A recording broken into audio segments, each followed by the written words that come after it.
Альхамдулиллахи раббил аламин.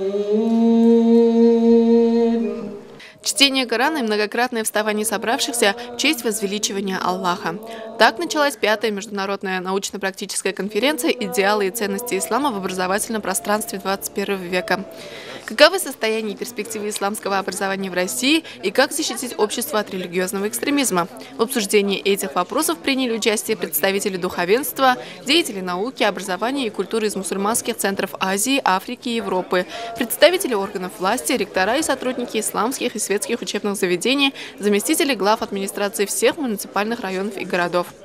Сегодня российское исламское образование быть, и это должно быть не актом, не жестом, а сознательной, целенаправленной, системной работой, которая будет формировать новые традиции с учетом ментальности нашей страны, с учетом экономики, как Валерий Семенович сказал, даже с учетом климата нашей страны. И эта работа очень большая и ответственная, я бы сказал, даже государственная. Общество все больше нуждается в духовной пище. По всей республике строятся храмы, мечети, готовят специалистов в области религии. Но вместе с тем наблюдается активизация радикальных течений, которые проникают в нашу культуру из других стран. Традиционный ислам, который существовал многие века в России и Башкортостане, основан на толерантности к другим вероисповеданиям. Уже несколько лет в БГПУ функционирует научно-исследовательский центр содействия развитию мусульманского образования. Глобальная цель проекта – создание системы мусульманского образования, адаптированной для реалий Российской Федерации. Партнером БГПУ в этом вопросе стал Российский исламский университет.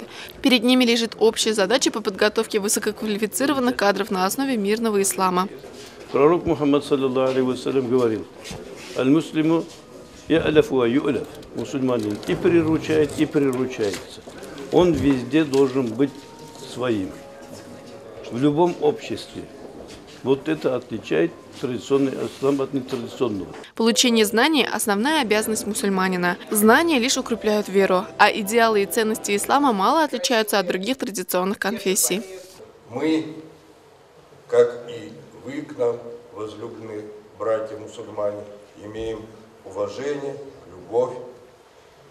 И всегда нас объединяет самое главное – это борьба с пороками нашего общества. Это помощь нашему обществу, это воспитание нашего будущего, нашей молодежи.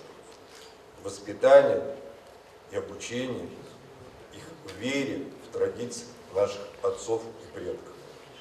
Башкирский государственный педагогический университет с 2005 года участвует в программе по содействию мусульманского образования в России. За это время за нашим вузом прочно утвердился статус образовательного учреждения, который заботится о нравственной составляющей своих выпускников. Положительный опыт работы светского и религиозного учебного заведения, как в случае с Башгоспедуниверситетом и РИЮ, является отличным примером того, что для гармоничного развития общества одинаково необходимо сочетать светские и духовные знания.